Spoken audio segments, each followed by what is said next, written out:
عنده 13 حساب.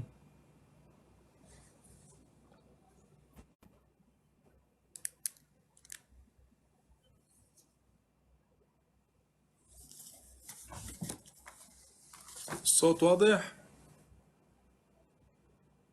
في صوت تمام. نعم. طيب شيخ محمد، انا اتكلم في التوحيد، تتكلم في التوحيد في اي قسم؟ ايش اللي بدك تناقش فيه؟ اللي بدك اياه نقي انت. انا عادي والله، اي شيء يعني ما فيش مشكلة. بدك بالتجسيم. اللي انت عايز تنظر فيه في التوحيد انا يلا. ما عنديش مانع ان شاء الله. يلا بالتجسيم. نعم بالتقسيم. طيب تاخذ انت اول، انت اللي تبدأ ولا انا؟ ابدأ انت. يلا. يلا. يلا. بس الشيخ محمد ما فيش مداخلات في النص، يعني انت خذ وقتك كامل. جاوبت ما جاوبتش خلي حوارنا لطيف، وانا كذلك لا هقول لك جاوبني في وقتي ولا في وقت، خلي نقاش يمشي سلس ان شاء الله باذن الله لمده ساعه. ساعه يعني ست مداخلات تخلص على 9:30 هنا او 10:30، تخلص على 10:30 وتوكلنا على الله. اتكال على الله. نعم اقبل وابدا ان يلا. شاء الله. لا، ابدا انت وانا بعلق. تفضل. لا لا، ابدا ابدا، انت اللي اخترت ابدا انا. التوحيد يلا. بسم الله والتقسيم يا شيخ الرحمن محمد، الرحيم. ابدا. يلا. لا بأس. بسم الله الرحمن الرحيم. اللهم صل على محمد وآل محمد. الحمد لله الموجود من غير علة، والصلاة والسلام على المبعوث رحمة لأشرف ملة محمد وآله الأقمار الأهل. اللهم صل على محمد وآل محمد. اعتقادنا في التوحيد وفي التجسيم وفي نفي التجسيم عن الله سبحانه وتعالى. قال الشيخ الصدوق رحمة الله عليه: ومن قال بالتشبيه فهو مشرك، وكل خبر يخالف ما ذكرت في التوحيد فهو مخلوق مخترع. هذه قاعدة وضعها علماؤنا، واستشهدت بأحد علمائنا أنا طبعا، من خلال روايات أهل البيت عليهم السلام: وكل حديث لا يوافق كتاب الله فهو باطل، وإن وجد في كتب علمائنا فهو مدلس. طيب. الآن نسأل الشيخ هاشم عن الشاب الأمرد، حديث الشاب الأمرد. ومن الواضح ليش أنا بدأت بالشاب الأمرد، باعتبار أن من يعتقد بأن ربه هو شاب أمراد فهذا واضح أنه يجسم الله سبحانه وتعالى، سبحانه وتعالى عما يشركون. أبو يعلى الفراء الحنبلي في كتابه إبطال التأويلات قال: وأما ألفاظ هذه الأحاديث، أي أحاديث؟ أحاديث الشاب الأمرد، فإنها تتضمن إثبات الصورة وإثبات الرؤية، وقد تقدم الكلام في ذلك، ونسب تصحيح حديث الشاب الأمرد للإمام أحمد بن حنبل. أنا أكتفي بهذا السؤال، ما بحب كتر أسئلة. شو رأيك على ادعاء أبو يعلى الفراء من تصحيح الروايات أولا، ووضح للناس هل تؤمنون أنتم السلفية؟ أنت سلفي شيخ هاشم، نعم سلفي أنت نعم. هل تؤمنون بروايات الشاب الأمراض؟ تفضل، أنا خلصت كلام. طيب يعني تنازلت عن باقي الوقت؟ مش تنازلت، قعد الجولة. يلا أخذ وقتك 5 دقائق. لا علشان خاطر البث ما يتحذرش، انت فاهم. ما بيأثر. خذ وقت 5 دقائق. نعم هذا طيب. سؤال الواحد. هذا سؤال واحد. طيب هلا معك دقيقتين، بيبقى معك 3 دقائق، أو انهي الجولة هلا وبفوت بجولة ثانية خلص. طيب احنا هنجاوبك من بس شيخ، شيل الجولة وبلش بوقتك يا عمري. ماشي ماشي ماشي. شيخ هاشم، شيل الوقت وبلش. لا ما نشيل الوقت، خلي انا بالتالي كمل وقتك علشان خاطر الخمس دقائق بس، يعني انا. الله اسألني سؤال واحد، هذا الشاب الأمرد، ماذا اعتقادك طب بالشاب انت الأمرد؟ بينت عقيده التوحيد في الصدوق بس، طب انت كده كلامك مرجعك الصدوق فقط ولا ايه؟ نحن الآن عم نحكي عن التجسيم، نفيت التجسيم من خلال قول علمائي. يعني ما فيش حد من علماء الشيعة قال بالتجسيم قصدك كده؟ هذا قول أجمع عليه علمائي، لا أحد يقول بالتجسيم. الآن طيب أعطني لا احد يقول بالتجسيم. طيب جميل جوابي جميل. الآن، تفضل.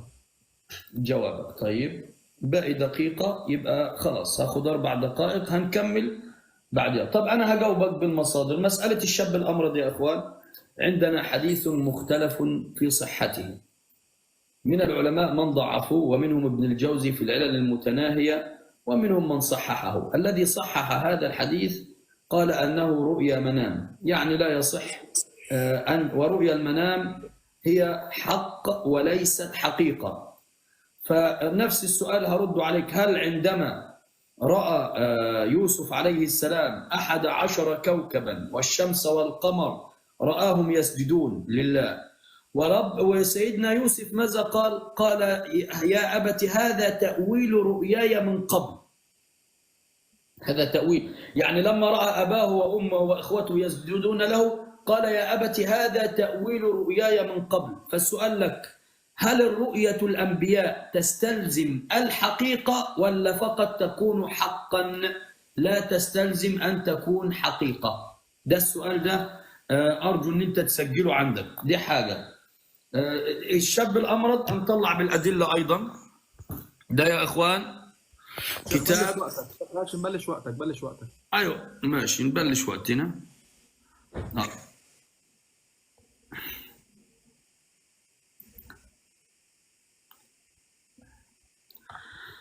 طيب يا الله يا كريم يا ولي الصابرين. اقبل يا شيخ محمد. طيب ده كتاب يا اخوان العلل المتناهية، زي ما قلت لكم في الاحاديث الواهية. طبعا الرواية عن قتادة عن عكرمة عن ابن عباس قال رسول الله صلى الله عليه وسلم رأيت ربي في أحسن صورة شاب أمرد جعد عليه حلة خضراء. قال المؤلف هذا الحديث لم يثبت. دي أول حاجة. ابن تيمية هنا في منهاج السنة ماذا قال؟ الأحاديث الصحيحة أن النبي صلى الله عليه وسلم قال إن الله ينزل إلى الأرض وكل حديث روي فيه مثل هذا فإنه موضوع مكذوب. يقول مثل حديث الجمل الأورق ينزل عشية كذا وكذا، وحديث آخر أنه رأى ربه في الطواف، وحديث آخر أنه رأى ربه في بطحاء مكة وأمثال ذلك، فإن هذه كلها أحاديث مكذوبة باتفاق أهل المعرفة. يقول وطائفة من الجهال والضلال وضعوا مثل هذا الكذب على النبي صلى الله عليه وسلم كما وضعت كذا هو أعظم وأكثر من هذا، ولو لم يكن إلا ما ذكر هذا الإمام في مصنفه، طبعا لأنه يرد على هذه الأمور. ده واحد. عندك أيضا أنس بن مالك والسخاوي والأجوبة المرضية قال رأيت ربي في منامي في أحسن صورة كالشاب الموقر على كرسيه كذا، قال إسناده لا يصح. أيضا حديث أم الطفيل رأيت ربي في المنام في أحسن صورة، قال منكر وروي مرسلا، وقال هذا الإمام الذهبي في تلخيص العلل المتناهية. طيب أيضا هذا ابن تيمية في تلبيس الجهمية ماذا يقول؟ يقول فالإنسان قد يرى ربه في المنام ويخاطبه، فهذا حق في الرؤيا، ولا يجوز أن يعتقد أن الله في نفسه مثل ما رأى في المنام، فإن سائر ما يرى في المنام لا يجب أن يكون مماثلا. يبقى دلوقتي يا شيخ محمد، يبقى أول حاجة أثبتنا أولا أن الحديث ضعيف، أثبتنا أن ابن تيمية نفسه يقول أنه لا يستلزم من رؤيا المنام أن تكون حقيقة، بل إن رؤيا الأنبياء حق. نعم. فأول سؤال أطرحه لك يا شيخ محمد تسجله عندك، هل رؤية النبي، هل الرؤيا تستلزم الحقيقة أم أنها فقط حق لا تستلزم الحقيقة؟ بدلالة يوسف عليه السلام لم يرى أبواه وأمه، لم يرى الشمس والقمر والنجوم حقيقة تسجد له وراء أباه وأمه وأخوته. أنت بتقول أن عندنا لا يقولون بالتقسيم. أنا عندي مصدر واحد هنا أعطيه لك، أريد جوابا عليه.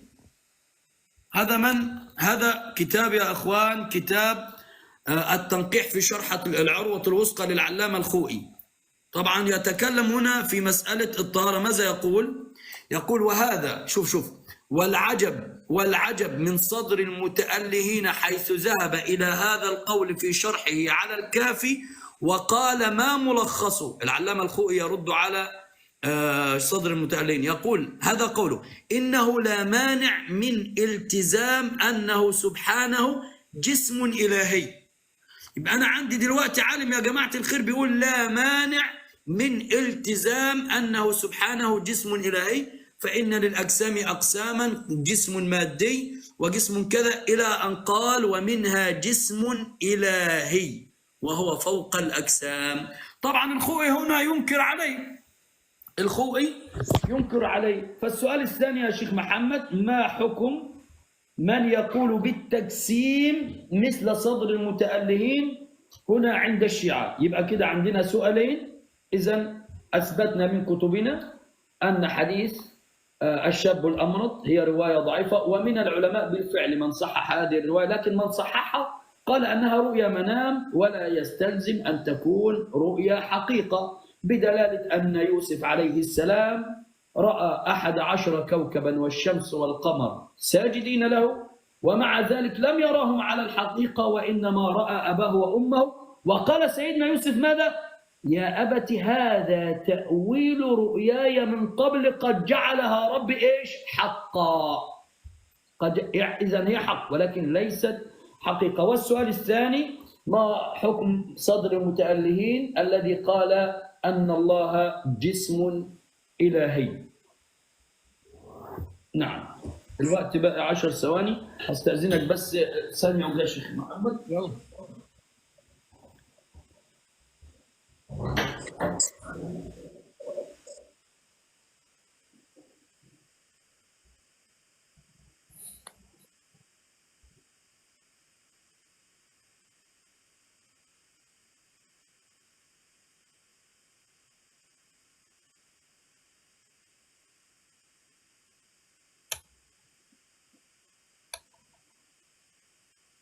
عباس حبيبي، عندنا مناظرة هلا بس نخلص بخدمتك.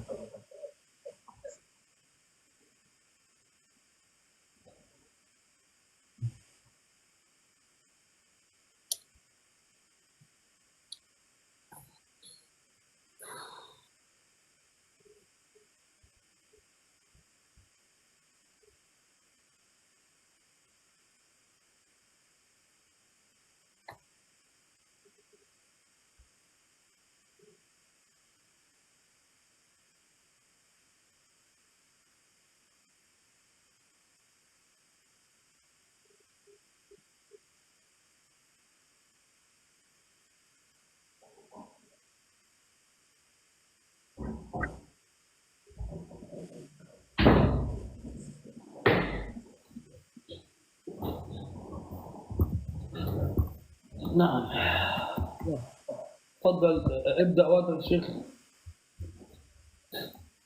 بسم الله الرحمن الرحيم، اللهم صل على محمد وآل محمد.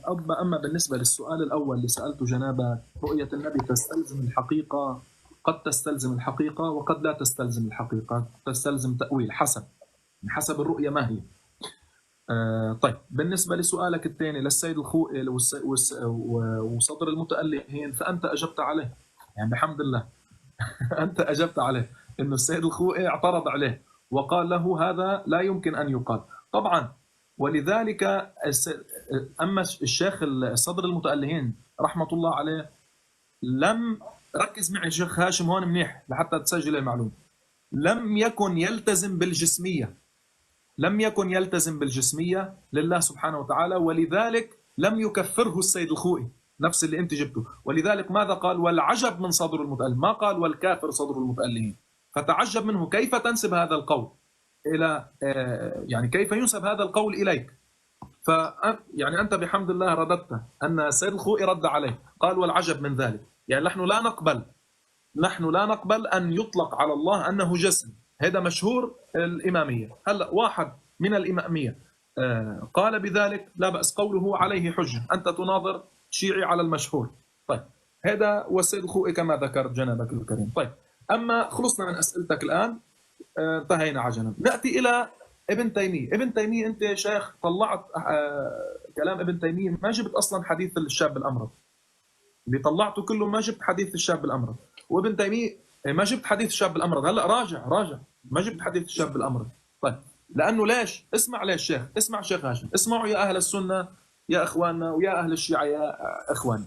ابن تيمية في بيان تلبيس الجهمية، شوفوا يا إخوان، جزء 7 صفحة 290 يثبت الرؤية بالعين مش بالمنام، وما بيكذب الحديث، بيقول صحيح، عفوا بيقول حديث صحيح. شوف شو بيقول، بيقول ابن تيمية أعيد جزء 7 صفحة 290 ببيان تلبيس الجهمية، يقول وهذا يدل على أنه رآه، يعني النبي رآه وأخبر أنه رآه في صورة شاب دون ستر وقدميه فيه خضرة، وأن هذه الرؤية هي المعارضة بالآية والمجاب عنه بما تقدم، فيقتضي أنها رؤية عين، فيقتضي أنها رؤية عين، مو رؤية منام، رؤية عين، كما في الحديث الصحيح. شيخ هاشم ابن تيمية اللي أنت جعلته حكم بيني وبينك، يقول كما في الحديث الصحيح المرفوع عن قتادة عن عكرمة عن ابن عباس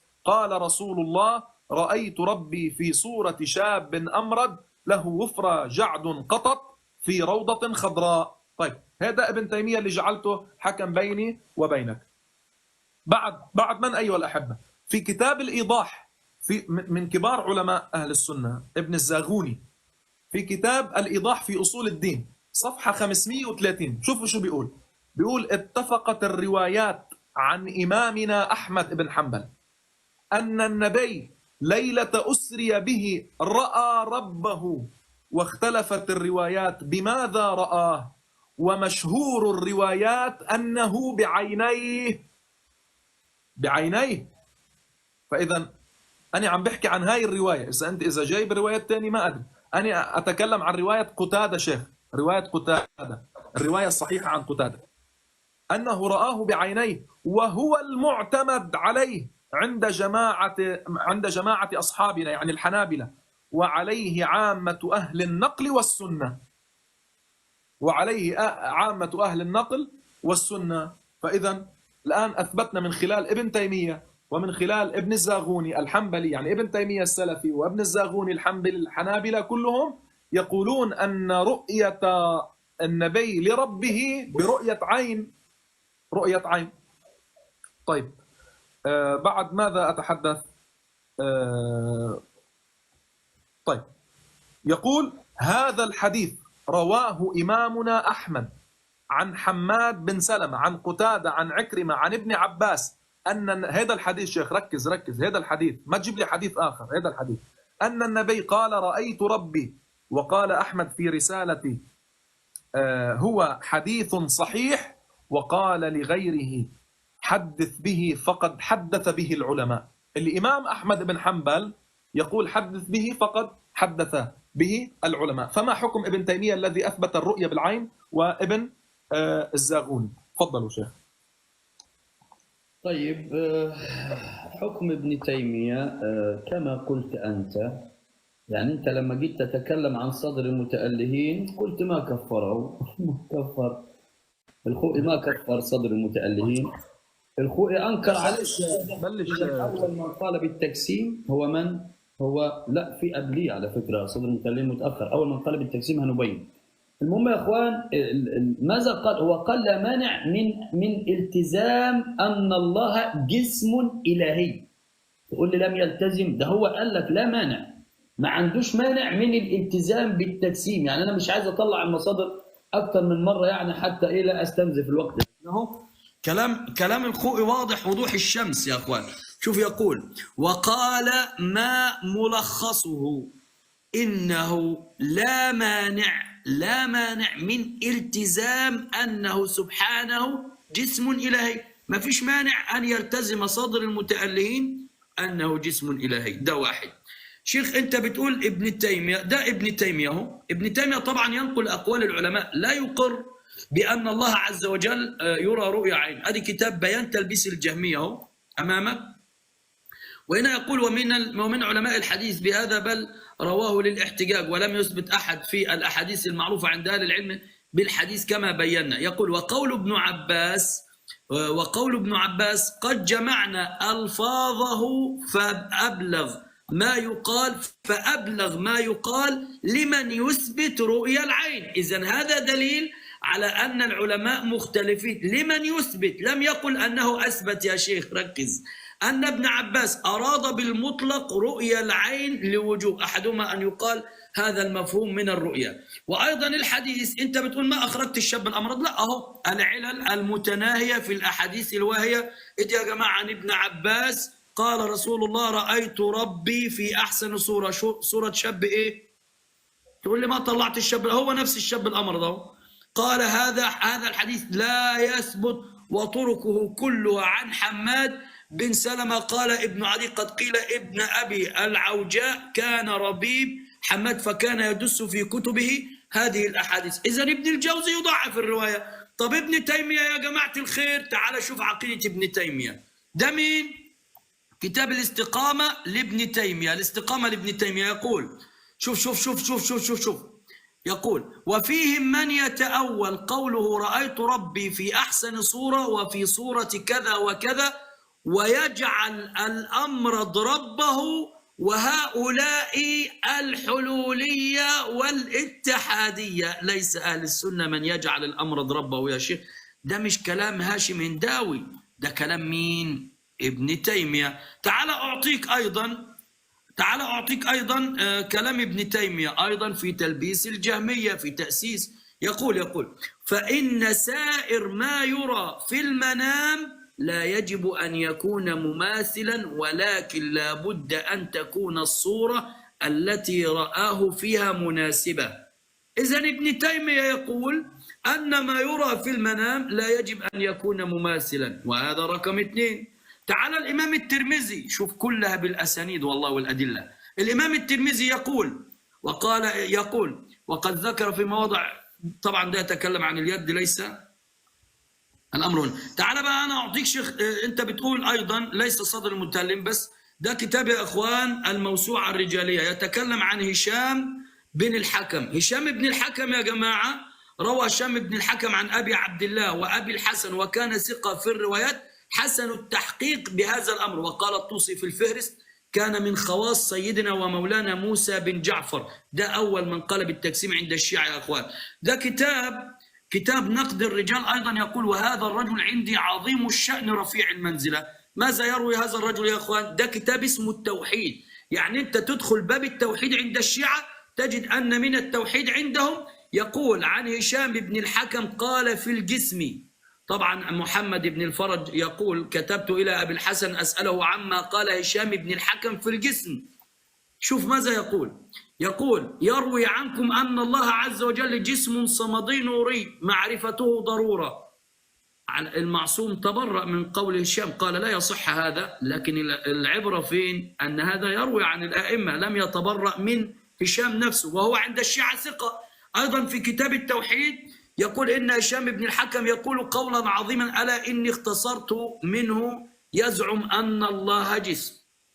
فأيضا هل تستطيع أن تعطيني رواية أن جعفر الصادق تبرأ من هشام بن الحكم عندما قال أن الله جسم؟ وإذا أنت قلت صدر المتألهين يقول لا مانع من الالتزام أن يكون جسم إلهي، هل أنت توافق صدر المتألهين؟ وهل يوجد رواية عند الشيعة أن هشام بن الحكم تبرأ منه جعفر الصادق أم لا؟ نعم خلصت.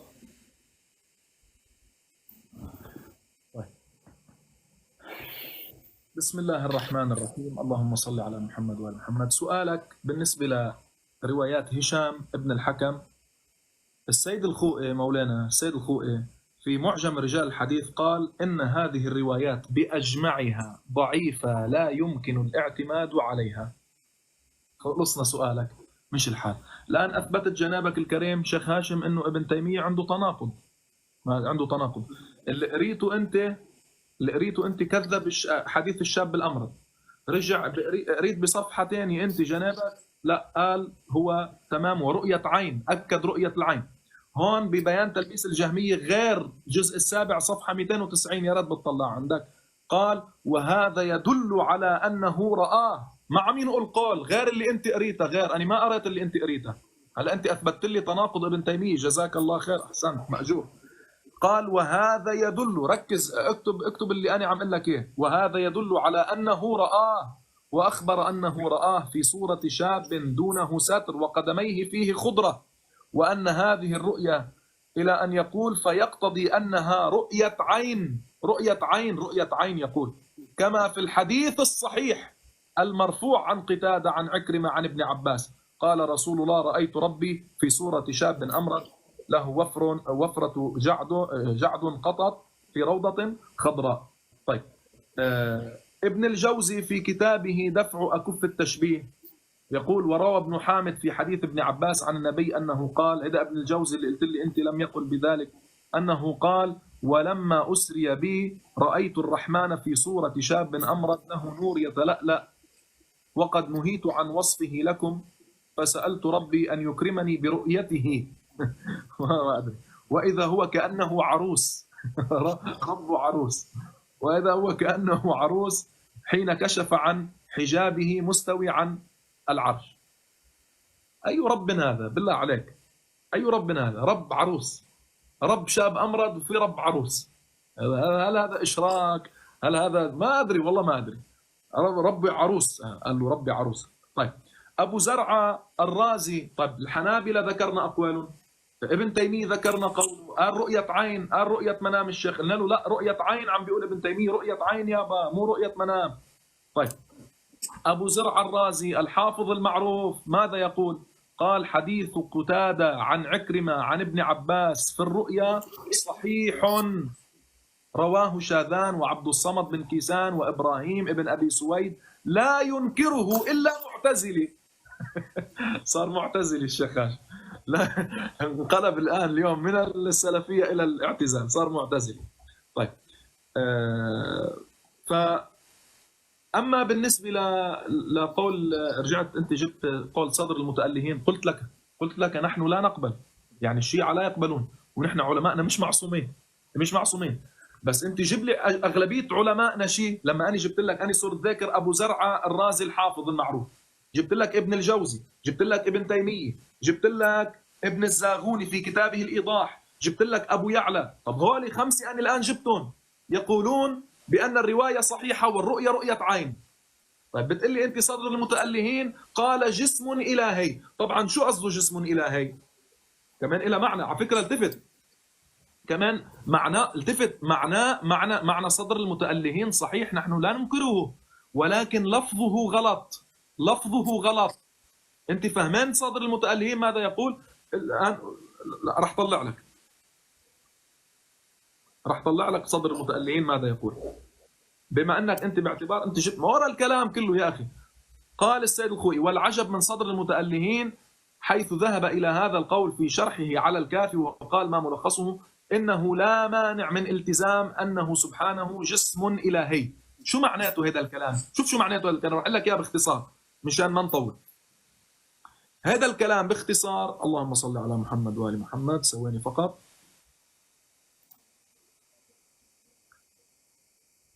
أن كل كمال لله، كل كمال الله خلقه في هذا العالم هو واجد له بنحو أكمل يتناسب معه، ولذلك نستدل من أحد الأدلة على الحياة لله وعلى العلم لله، نقول فاقد الشيء لا يعطيه، صحيح، فاقد الشيء لا يعطيه. فكيف هذا الإنسان العالم خلقه جاهل؟ لا، ما بنقول هيك، بنقول فاقد الشيء لا يعطيه. ففاقد الكمال فخالق الكمال هو له بنسبة أكمل. نعم غلط بلفظ الجسم على الله سبحانه، هذا لا نقبله، ولكن هذا معنى كلامه.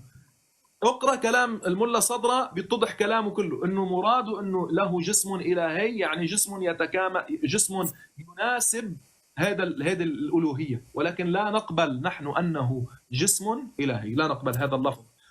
طيب أحسنت. يعني إذن أنتم لا تقبلون كلام المراجع، مع أن عند الشيعة كما قال المظفر عقيدتنا في المجتهد أنه نائب الإمام في زمن الغيبة، والرد على المرجع رد على خلينا بموضوعنا. الإمام رد على ما الله. أقطعك، خلينا بموضوعنا. ما هو نفس الموضوع. لا خلينا بموضوعنا، خلينا بموضوع التوحيد والتجسيم. شو بقى؟ ما هو موضوع التوحيد، ما هو موضوع التوحيد يا جماعة. بدنا نصير نغير. أنا جايب لك قول عالم. نغير الموضوع يا حبيبي، خلينا بموضوع التجسيم. حاضر. موضوع التجسيم دلوقتي، من الذي قال بالتجسيم؟ هاشم هنداوي؟ لا، صدر المتألهين.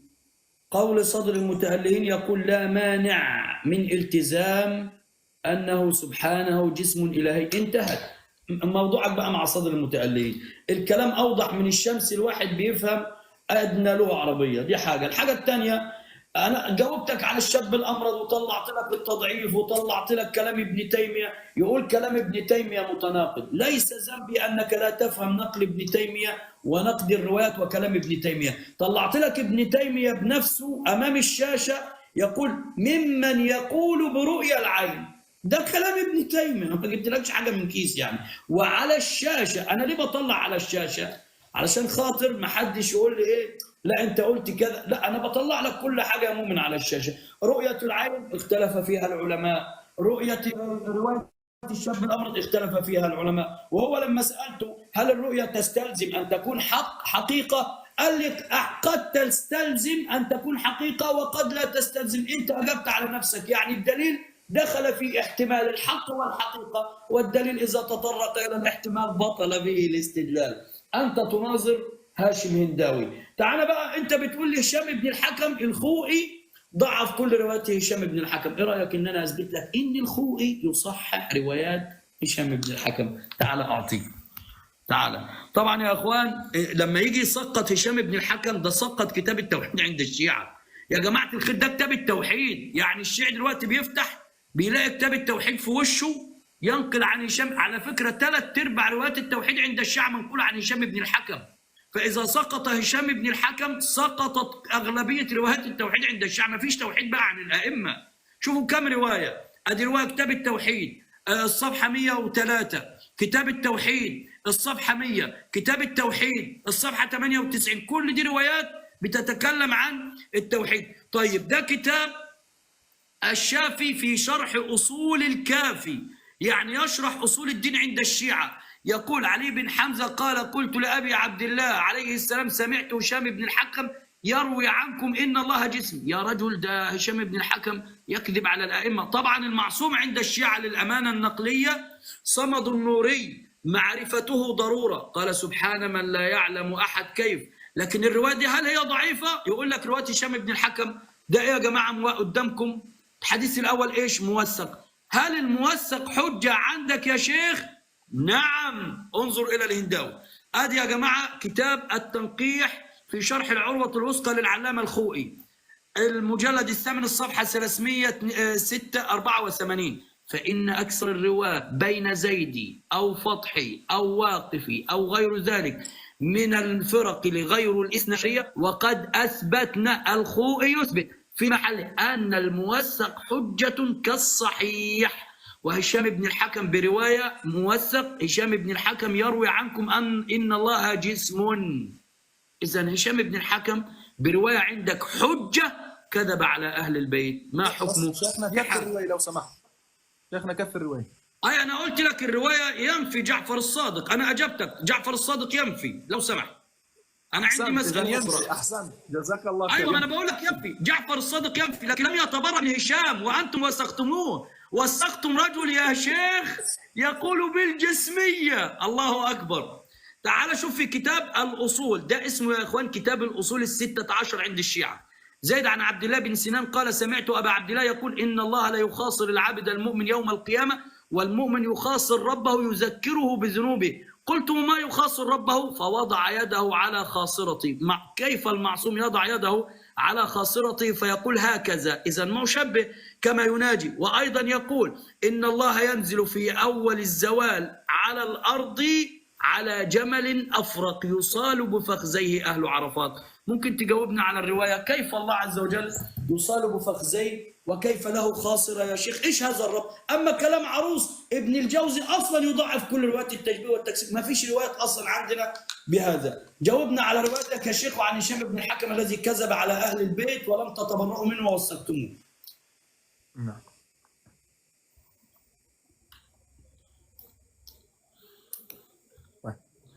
شيخ، رواية هشام بن الحكم بس خذ من وقتي، حطوا لي بس الرواية سند الله يخليك.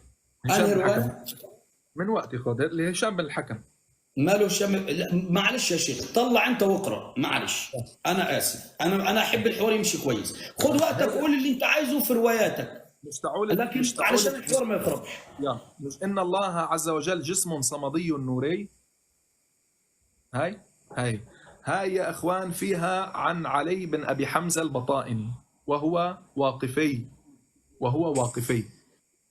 فاذا ايها الاحبه، هذا اول شيء. هذه الروايه ضعيفه من حيث السند، واضح يعني اجهل الجهلاء يعلم ان هذه الروايه هي ليست صحيحه. هذا اجهل الجهلاء يعلم ذلك.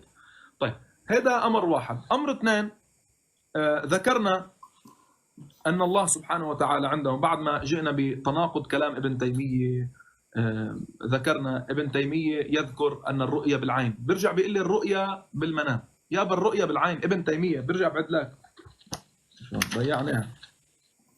ابن تيمية خي بيقول لك الرؤية بالعين يا أخي، الرؤية بالعين هي وينها هذه؟ هي بيقول ابن تيمية. أخوان رجعوا ركزوا منيح بكلام ابن تيمية، أعيد وأكرر، جزء 7 صفحة 250.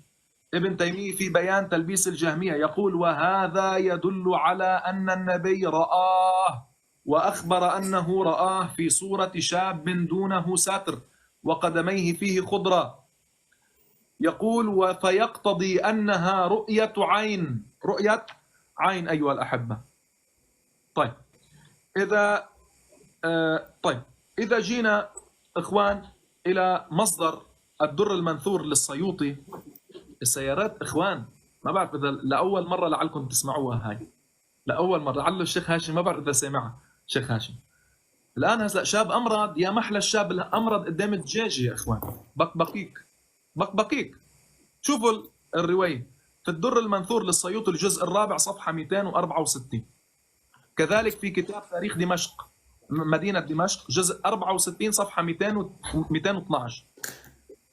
لما قتل فجر بني إسرائيل يحيى بن زكريا، لما قتل فجرة بني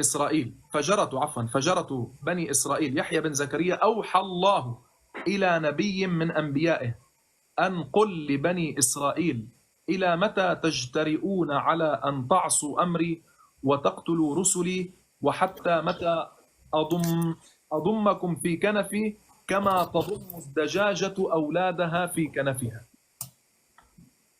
الله بيضمهم مثل ما الدجاجة بتضم أولادها. شنو هالتوحيد؟ ضحكته للشيخ هاشم أول مرة يسمع.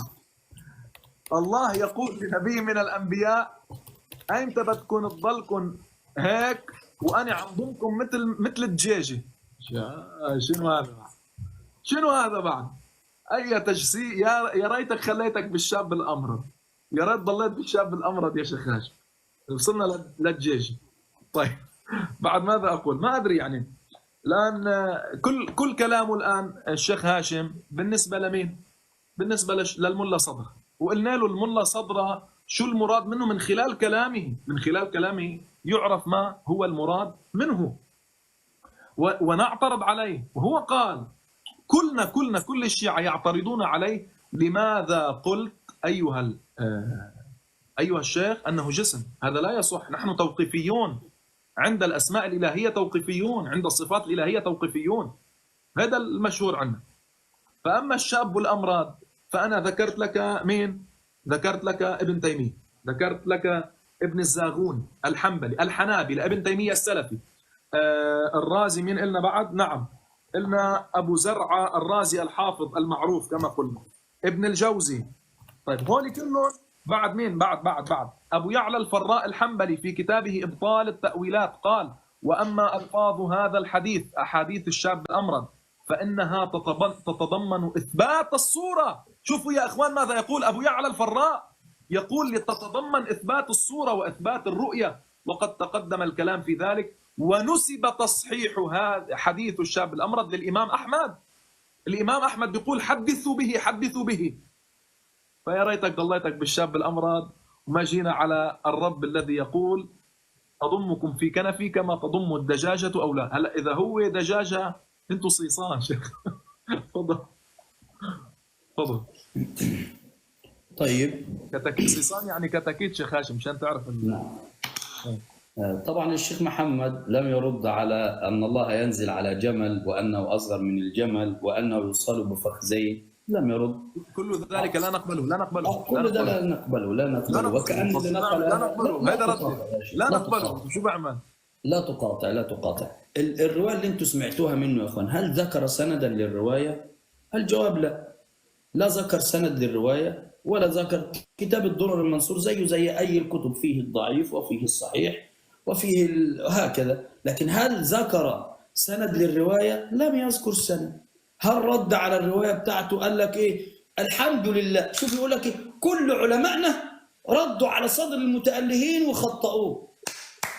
أنا أقول لك برافو، أنت أسقطت صدر المتألهين فجزاك الله خيرا. أنت بتقول لي طلعت لك رواية بيقول لي يا جماعة الرواية دي، بيقول لكم يا جماعة الرواية دي ضعيفة. يا أستاذي أنت مع هاشم هنداوي. هاشم هنداوي ما ينفعش لا يحتج على الشيعي برواية ضعيفة. هاشم هنداوي مستحيل يحتج على الشيعي برواية ضعيفة. عارف ليه؟ لأن أنا ما أحط الصباع تحت ضرس الشيعي وأقول له يلا ضعف لي الرواية. لا، الرواية هنا عندكم إيه يا إخوان؟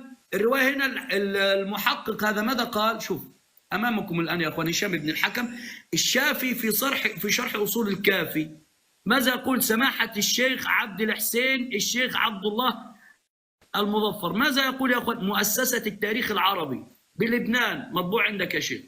طيب يقول أن سمعت هشام بن الحكم يروي عنكم إن الله إيش؟ جسم صمدي نوري. الحديث إيش حكمه يا أخوان؟ موثق. هل الموثق حجة عند الشيعة؟ نعم حجة عند الشيعة. هل ده يقول لك لا أصل الرواية عن واقفي؟ بص بالله عليكم بصوا يا شيعة، فإن أكثر الرواة، أنت عارف يا شيخنا لو سقطت رواية الواقفي لن تجد رواية صحيحة عندك، لأن الخوئي نفسه يقوله أمامك. فإن أكثر الرواة بين زيدي أو فتحي أو واقفي أو غير ذلك مما من الفرق غير الاثنى عشرية، وقد أثبتنا في محله أن الموثق حجة كالصحيح. بالله عليكم يا جماعة اكتبوها له بالله عليكم علشان ما ينساش. الموثق حجة كالصحيح. فهشام بن الحكم عند الشيعة يرى أن الله جسم صمدي نوري، وبرواية حجة كالصحيح. ادي أول حاجة. تاني حاجة الرواية يا أخوان بالله عليكم زيد النرسي عن عبد الله بن سنان قال سمعت أبا عبد الله. بجيب لك سند مش تجيب لي كلام مقتطع. يقول إن الله لا يخاصر العبد المؤمن. الله أكبر يا أخوان، الله يخاصر والمؤمن يخاصر ربه يذكره بذنوبه. قلت وما يخاصر ربه؟ فوضع يده على خاصرتي. الله المعصوم مشبه يضع يده على الخاصرة. فقال هكذا كما يناجي الرجل منا أخاه. ويقول إن الله ينزل في يوم عرفة في أول الزوال إلى الأرض على جمل أفرق يصال بفخذيه أهل عرفات. بالله عليكم يا جماعة الخير، الله يصال بفخذيه أهل عرفات؟ عارف المفاجأة فين يا شيخ؟ بس المصدر لو سمحت، المصدر بس. اكتب كتاب الأصول 16 صفحة 54. كتبت طلع يلا. عارف يا شيخ لو حاولت بس أنت تقول الرواية دي ضعيفة، هاشم هنداوي هيصدمك صدمة والله هتقعد تفكر فيها الليل كله، لأن الهنداوي لا يحتج على الشيعة برواية ضعيفة. طيب جاوبناها على رواية الشاب الأمرد مرارا، مش محتاجين إن احنا نكرر والله، لأن التكرار دليل على الإفلاس، فاحنا مش هنكرر. خلينا أوريك يا مؤمن، ده كتاب شيعي ماذا يقول؟ كتاب مفاتيح الغيب للحكيم، هذا الفيلسوف حكيم يا أخوان، صدر الدين محمد بن إبراهيم الشيرازي. ماذا يقول؟ كما قال عليه السلام ما خلق الله شيئا أشبه به من آدم. الله أكبر. الله عند الشيعة شبه آدم بالضبط. ما خلق الله شيئا شبيها به من آدم. كتاب عيون مسائل النفس، شرح العيون. والله أنا عارف إن أنت أول مرة تشوف الكلام ده. آية الله حسن حسني يقول حسن يقول: وفي الحديث عنه صلى الله عليه وسلم: ما خلق الله شيئا أشبه به من آدم. وعنه عليه السلام: إن الله عز وجل خلق آدم على صورة الرحمن. وفي رواية: إن الله خلق آدم وأولاده على صورة الرحمن.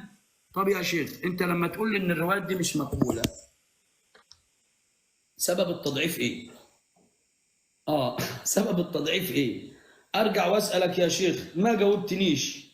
الآن ما ردك على رواية أن الله ينزل يصلب فخذيه؟ هذا الأمر الأول. الأمر الثاني: ما هو ردك على هشام بن الحكم وما حكمك فيه؟ هل أنت الآن تسقط صدر المتألهين بما أنه قال بالتجسيم، أم أنه يجوز أن وده أهم سؤال لازم تجاوب عليه. صدر المتألهين أنت قلت علماءنا كلهم أنكروا عليه التجسيم، هل يا شيخ تقبلون منه الدين نعم أم لا؟ بالله عليك السؤال ده أهم سؤال عندي. شو هو أهم سؤال؟ شو هو؟ أهم سؤال صدر المتألهين. أنت أقررت أمام الناس إن صدر المتألهين والعلماء كلهم بتاع الشيعة أنكروا عليه التجسيم، قوله بالتجسيم. هل يقبل منه الدين ولا لا يقبل منه الدين؟ تمام، يلا بسم الله. وسؤالك كان عن هشام، شو كان سؤالك عن هشام كمان؟ هشام بن الحكم أثبت لك على لسان الخوئي أن الموثق حجة أنه قال أن الله جسم صمدي نوري. تمام. وجاوبنا على رواية الجمل الأفرق. بسم الله الرحمن الرحيم. الموثق حجة بلا شك، نعم كالصحيح، ولكن بشرط شيخ هاشم، بشرط راح عنك، إذا لم يتعارض مع الصحيح. ما زبطت معك. من الصحيح؟ من الصحيح؟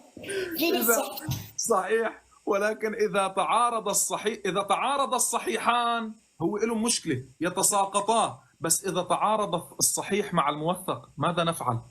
نأخذ بالصحيح ويترك الموثق. يا شيخ، اللي أعطاك هذه المعلومة قل له يعطيك الكفاية. شيخ، الموثق حجة، نعم كالصحيح، بشرط أن لا يتعارض مع الصحيح.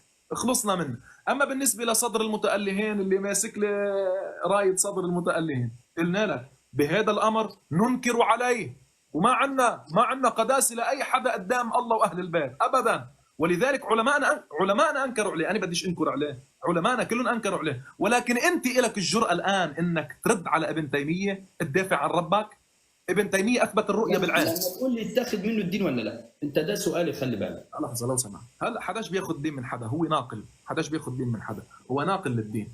إيه، مقبول، نقله مقبول. طبعا نقله مقبول، 100% نقله مقبول. هلا بتزقف، بس خليك معي شوي. أنا إلي جرأة وعلمائي إلهم جرأة إنه نحن الآن نقول أنت هنا يا صدر المتألهين أخطأت، مع أن قولك لا يستلزم أنك تقول بالجسمية. لأن اقرأ كلامه يا بني آدم، اقرأ كلامه.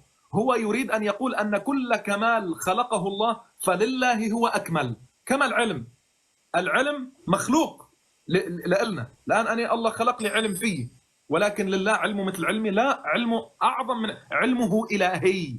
الله خلق الجسم فقال صدر المتألهين جسم إلهي يعني، ولكن هذا الكلام غلط.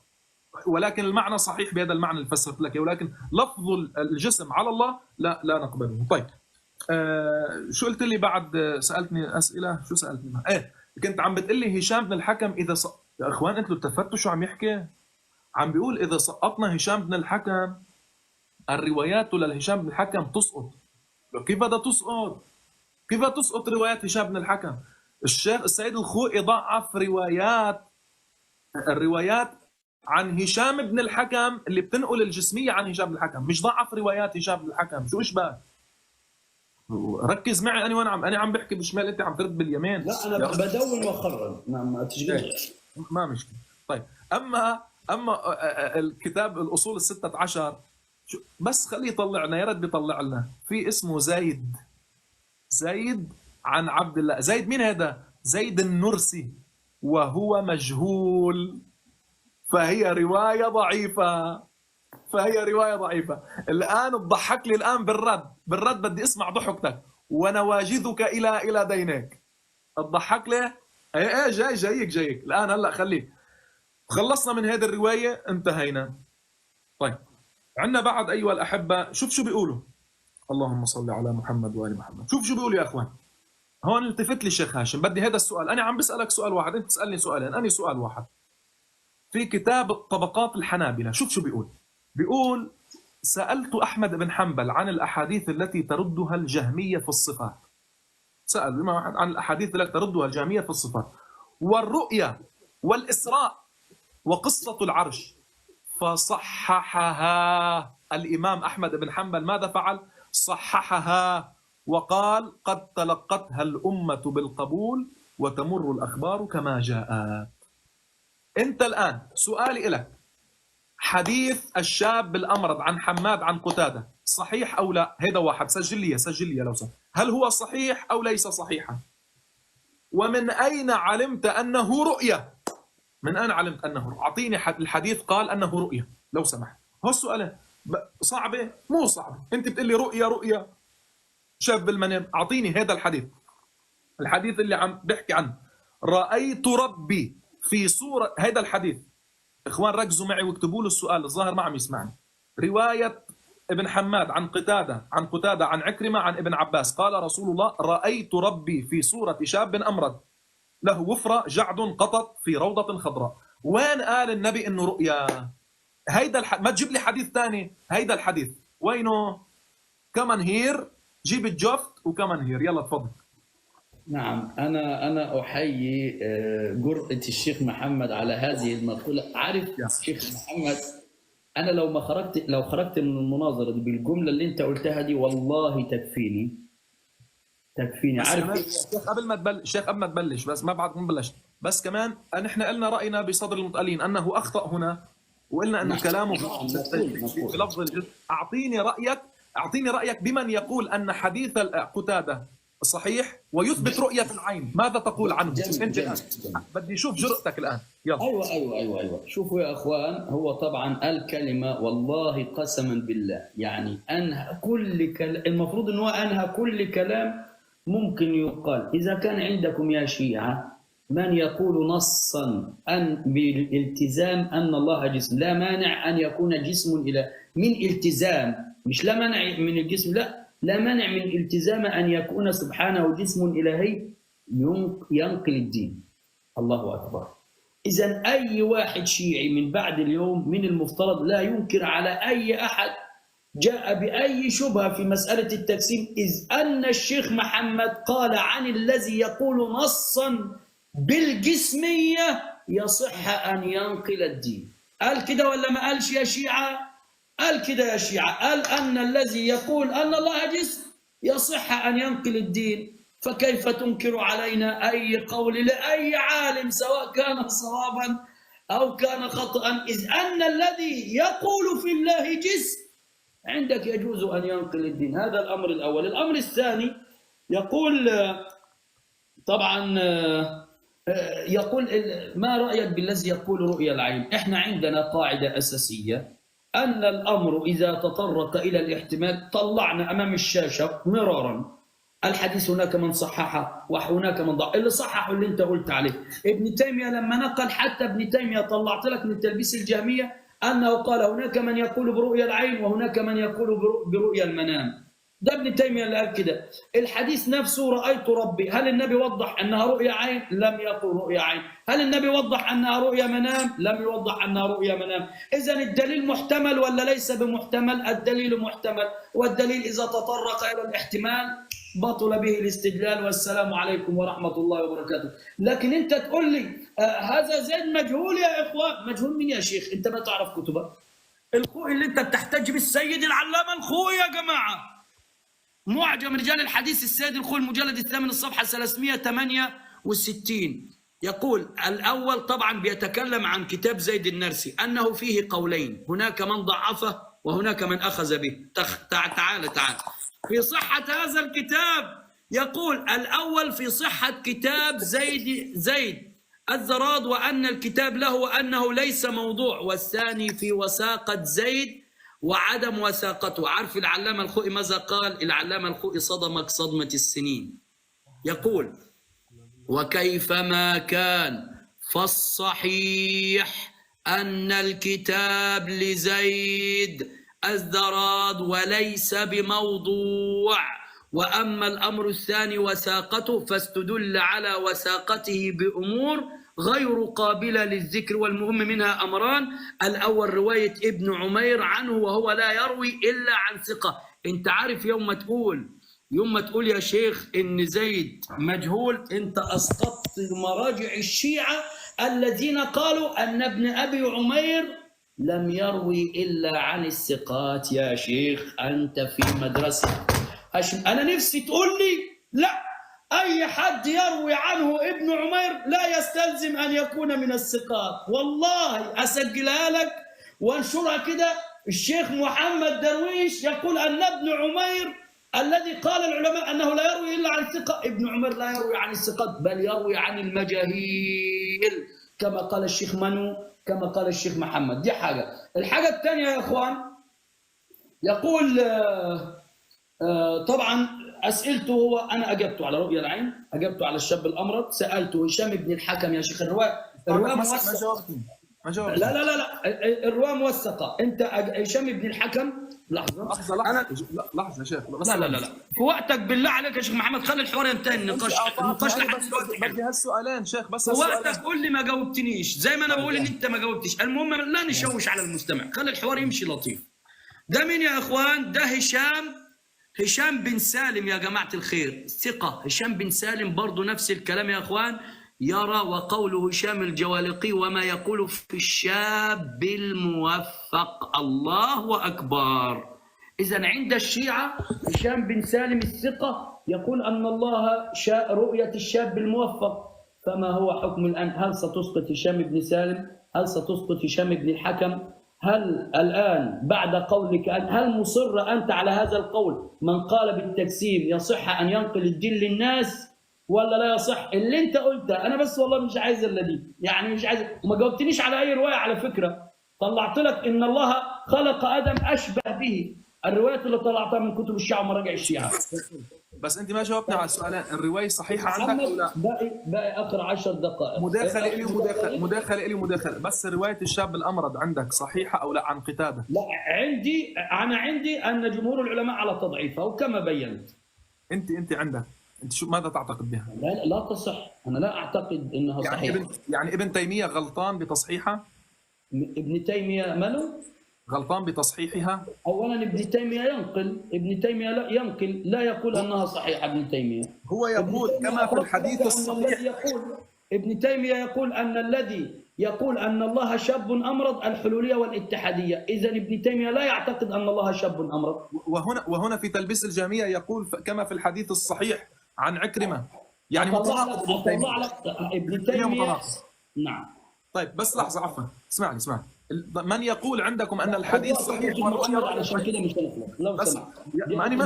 يا شيخ ماني عم جاوبك على اسئلتك كلها بوقتي. لا والله ما جاوبتني، والله انت ما جاوبت على سؤالين. الحكم لن تجيب عليه. يعني الجمهور عندك انت لا يقول انها صحيحه، صح؟ ما في. هل يا جماعه انا اتحدى اي شيء يقول لي ان السني يعتقد ان الله شاب امرض. يا شيخ بس عراسي لم يثبت هذه الصفه لله احد.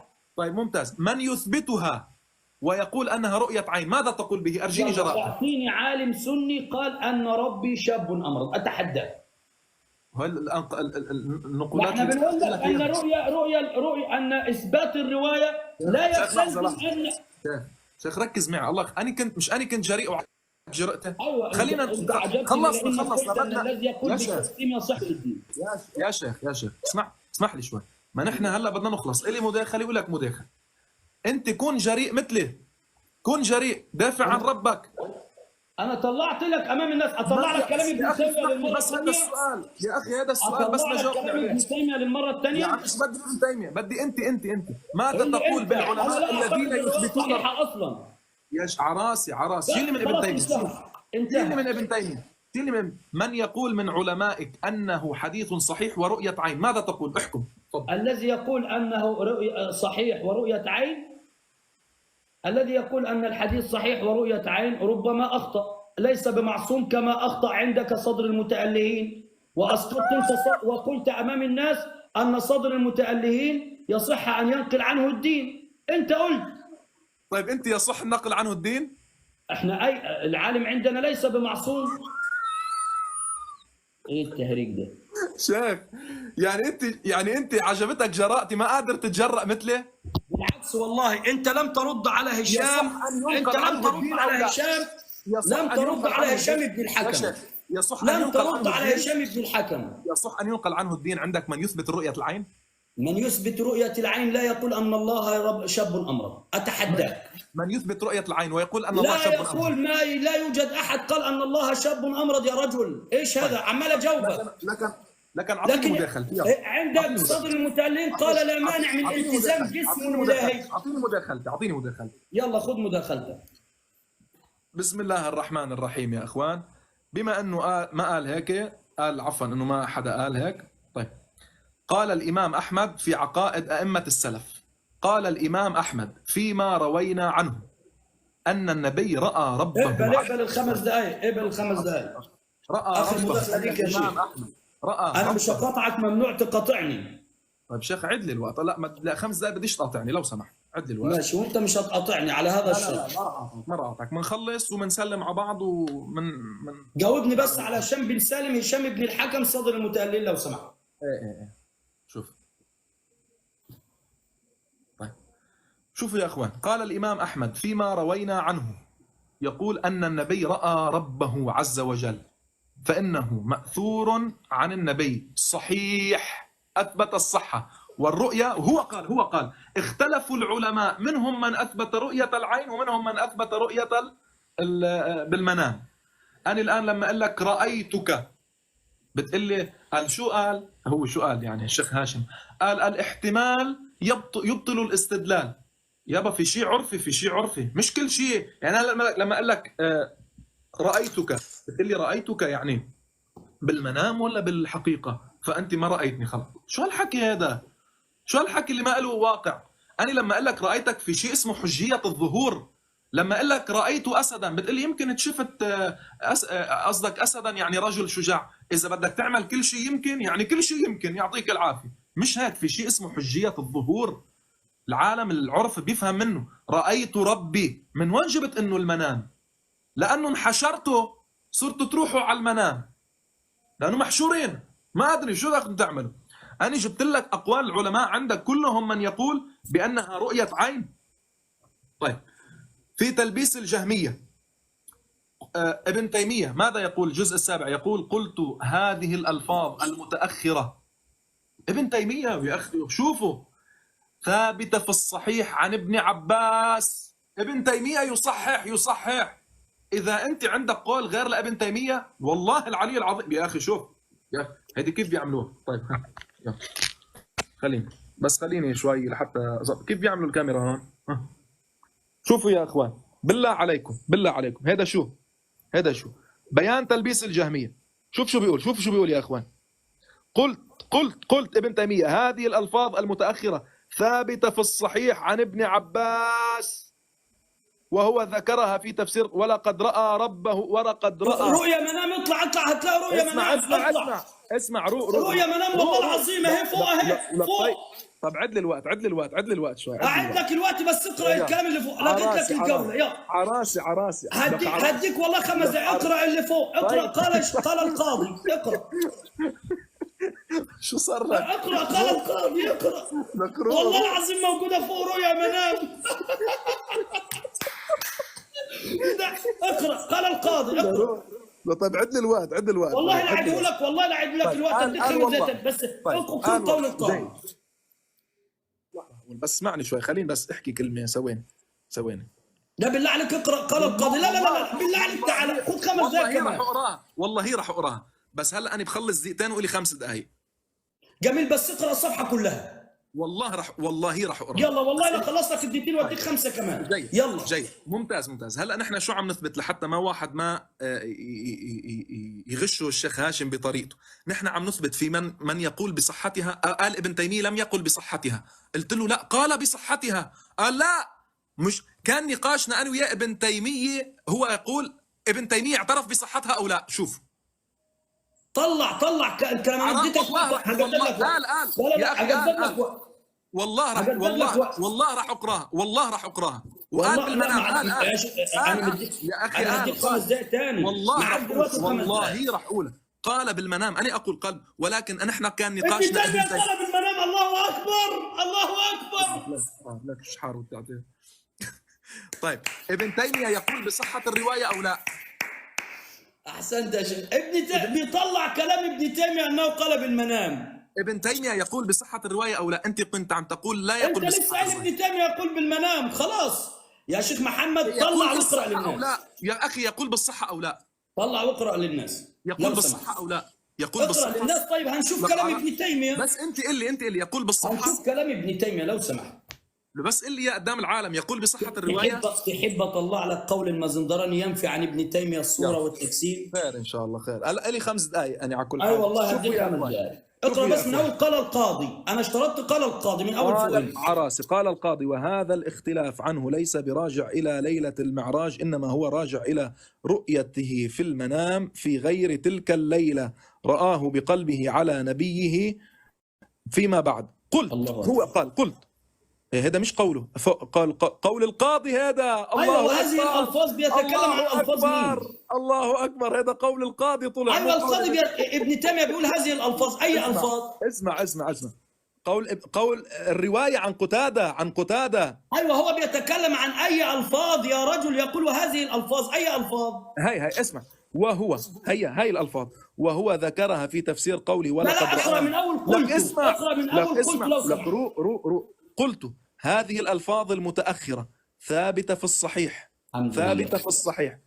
عن ابن عباس، وقد ذكرها في تفسير قوله تعالى: ولم يقل ابن عباس إن الرؤيا بفؤاده كانت في المنام بل كانت في اليقظة.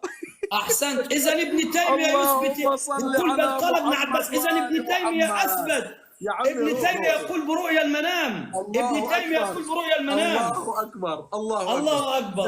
الله أكبر. رو هلا أعطيني 5 دقائق لو سمحت. أعطيني 5 دقائق. بس أعطيك 5 دقائق ما علشان يا شيخ محمد. لحظة بس.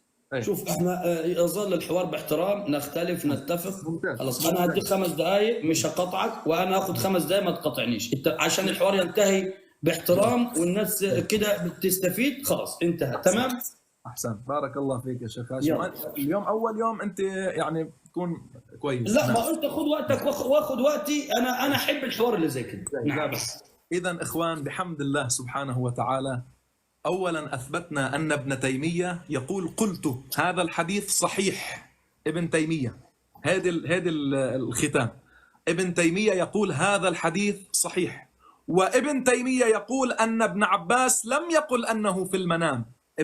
بالمنام طبعا بالصفحه ذكر ابن تيميه، ولكن كان عم يذكر قول القاضي، ولكن هو ما خلاني أني قلت نعم يقول أنه في المنام بس بالصفحة، ولكن ما خلاني أقرأ كامل الرواية. أني نطرت لحتى يهلل ويخلص لحتى أجيب له الرواية. يقول ابن تيمية: ولم يقل ابن عباس إن الرؤيا بفؤاده كانت في المنام بل تكون في اليقظة.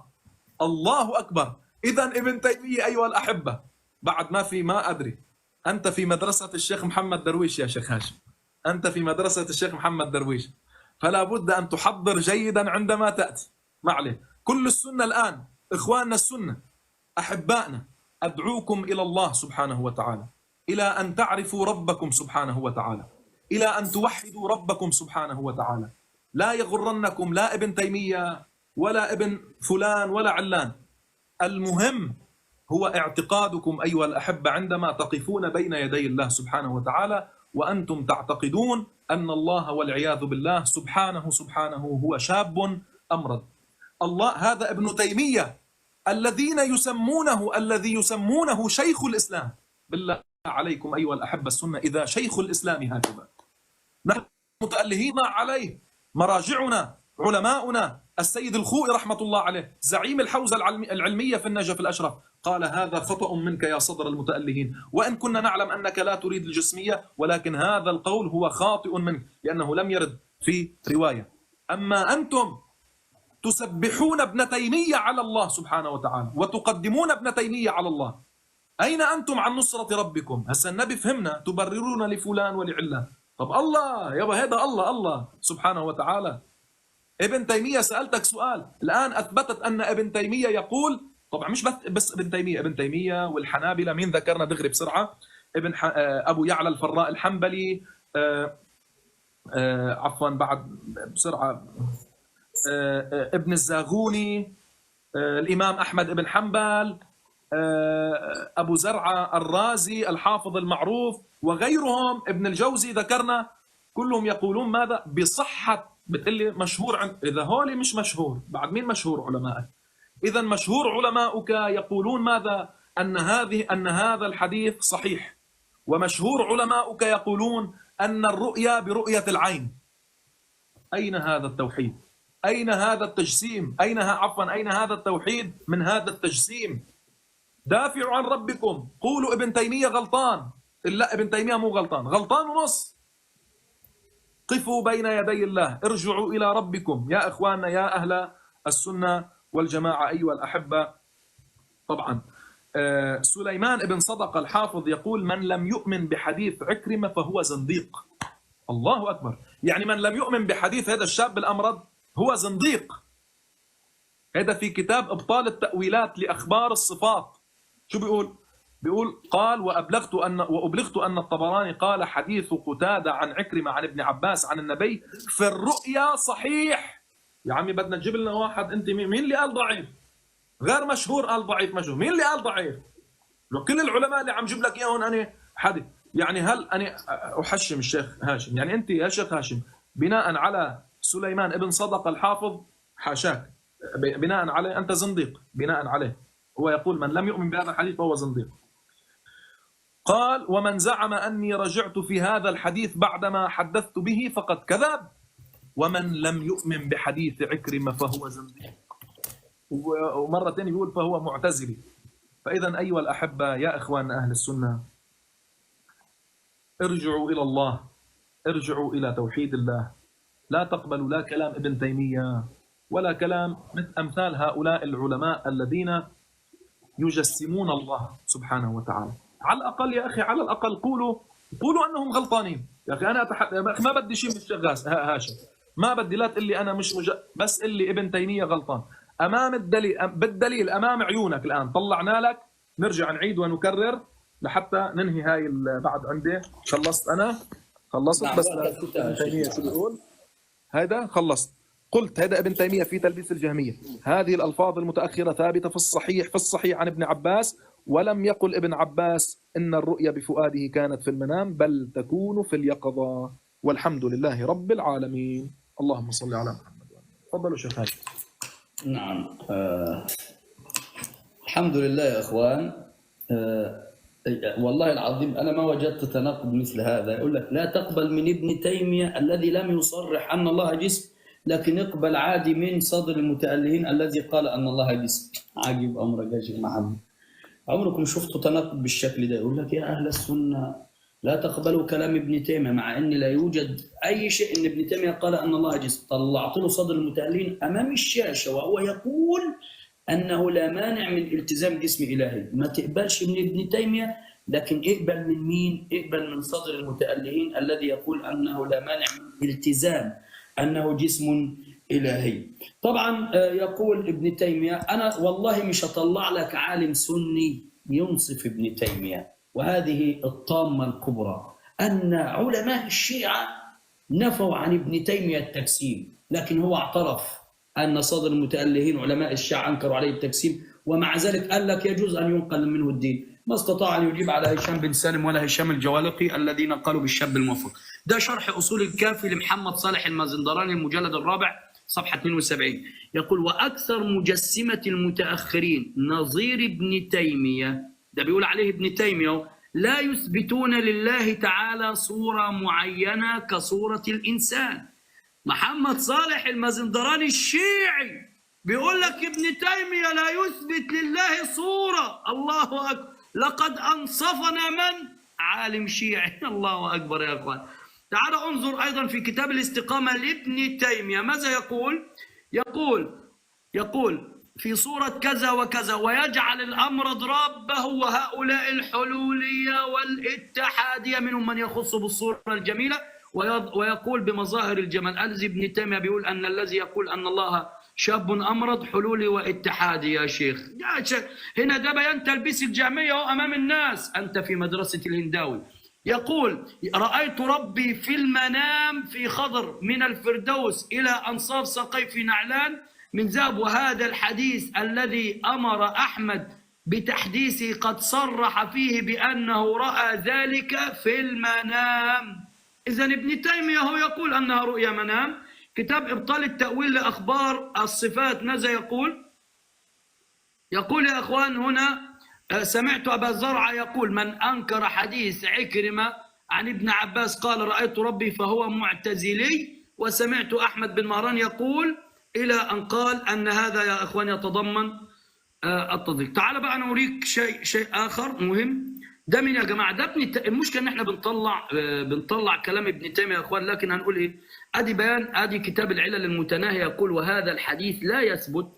طيب هل استطاع أن يجيب على هذه الرواية؟ أثبتنا له صحتها. زيد عند أثبتنا توثيقه. عبد الله بن سنان ثقة. أبي عبد الله يقول إن الله عند الشيعة يا شيعة يضع يده على خاصرة العبد وينزل على جمل فهو أصغر من الجبل ويوصل بفخذها. بالله عليكم يا شيعة، بالله عليكم اتقوا الله عز وجل، اتقوا الله يا شيعة. مش بس كده يا إخوان، يعني الله المستعان. شوفوا يا اخوان، خلينا اريكم شيئا اخر مهما قبل اخر دقيقه دي ما تخلص. شوفوا يا اخوان في كتاب بحار الانوار قال الرضا عليه السلام ويبقى وجه ربك. قال الصادق نحن وجه الله ونحن الايات ونحن البينات ونحن حدود الله. ايش كل ده لا اله. ويجي يقول لك التجسيم. ابن شارشوب ويحذركم الله نفسه. قال الامام الرضا عليه السلام على خوفهم بمثل ذكر الروايات. اهو يقول الرضا. طيب باقي دقيقة ونصف. شوفوا يا شيعة، أنا أتحدى أي أحد يستطيع أن يضعف أن الله عندكم والعياذ بالله ينزل على جمل فهو أصغر من جبل يصال بفخذيه ينزل يوم عرفة. والروايات عندي كلها أنا الحمد لله ببين أمامكم وعلى الشاشة بالجزء والصفحة. والمزندراني كما ترون، المزندراني كما ترون يا إخوان. شوف يقول ومن لم يؤمن بحديث عكرمة فهو زنديق. على نفس كلام اللي انت بتستدل به، فانت يعتبر زنديق يا شيخ محمد. على نفس الكلام انت بتلزمنا بكلام هو يلزمك انت، لا يلزمنا نحن. طيب سالنا يا اخوان هشام بن الحكم قال بالتجسيم وقالوا ان الله اجوف والعياذ بالله. وهشام الجوالقي قال ان الله شاب موفق. وصدر المتألهين قال لا مانع من التزام جسم الهي. وفي الاخر انا والله بقول لك، انا لو خرجت من المناظره دي أن الذي يقول بالتجسيم نصا ينقل الدين يصح نقل الدين، أنا مش عايز حاجة ثانيه. يبقى لا يحل للشيعة على وجه الأرض أن يأتي بأي شبهة في مسألة التجسيم. إذ أنت عندك يا شيعي شيخ محمد درويش يقول لك الذي يقول بالتجسيم هذا ينقل الدين. السلام عليكم. حياك الله. حياك الله شيخ محمد. نشكر ادبك واحترامك في المناظره والحوار. ويا ريت لو كان اي حوار يبقى بهذا الشكل ان شاء الله. ان شاء الله. حياك الله بامان الله.